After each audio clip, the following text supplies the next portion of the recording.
حبايب قلبي بيبي شارك، اهلا بيكم في فيديو جديد. هكلمكم النهارده عن قطره البي اتش. قطره البي اتش موجوده دلوقتي في الستور بتاع بيبي شارك اكواريوم مكان دار السلام. اللوجو بتاعنا زي ما انتم شايفين اخر فيديو تحت كده، اللي هو اللوجو الشانه اللي حواليه اصفر ده، احنا بس البيبي شارك، ما فيش اي ملناش اي حد تاني اسمه بيبي شارك، عشان في ناس بتدعي ان هم برضك بيبي شارك وعاملين صفحه ومكان وبتاع. فانا حبيت اقول لكم ان احنا بس موجودين من اواخر 22، وما ملناش اي حد تاني بنفس الاسم. اي حد تاني بالنسبه لنا احنا ملناش اي علاقه بيه. دي قطره البي اتش، هنحاول نوريكم دلوقتي تيست كده بسيط. هناخد بالسحاعه دي كده شويه ميه من الحوض ده كده. طبعا دي مش جايبه فايده فهناخد شويه كده كده، يعني مقام مقام غطيين مثلا ولا حاجه. تمام.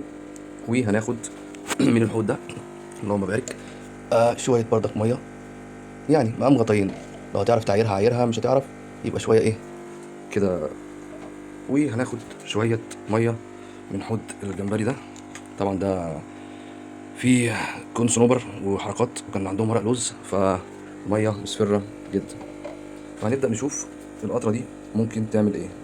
لحظة واحدة نفتح القطرة. يعني ناخد 4 قطرات في كل عبوة، 2 3 4. ده الحوض اللي قدامنا، حوض ال80. 1 2 3 4. وادي حوض الجمبري، 1 2 3 4. برضك يعني هنتكلم في دقيقتين، دقيقتين ل3 بإذن الله حد أقصى، ونقفل القطرة كده. نقلب نقلب نقلب نقلب نقلب. دي نفس النظام. البرطمانات دي تعبت معانا تقريبا. الجمبري هيطلع هو اعلى نسبه تقريبا، ما خدتش وقت اصلا وما كملتش دقيقه تقريبا.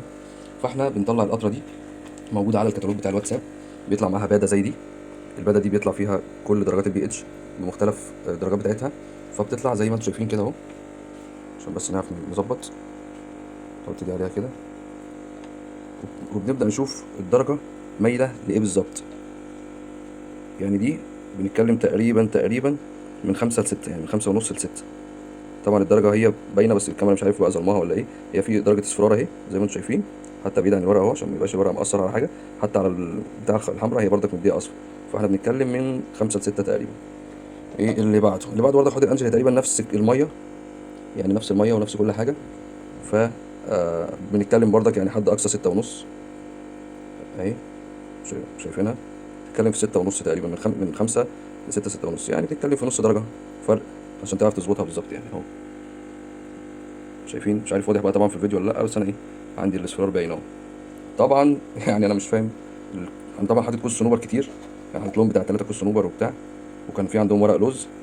فاحنا بنتكلم دي مش اقل من 8 8 ونص، يعني ايه 8 8 ونص. طبعا لسه عامل لهم تيست البي اتش دلوقتي، فهنبدا بقى نراجع ايه ميتنا ودنيتنا ونظبطها بقى. فادي على البي اتش اهو. فتره البي اتش دي موجوده دلوقتي، بتقضي معاك تيست لكذا مره طبعا، وبيطلع معاها الباده دي بتاعت الالوان، بتطلع لك القطره زي كده. تقدر تسال عليها دلوقتي عندنا، وموجوده على كتالوج الواتساب للي مع اللينك. شكرا، سلام.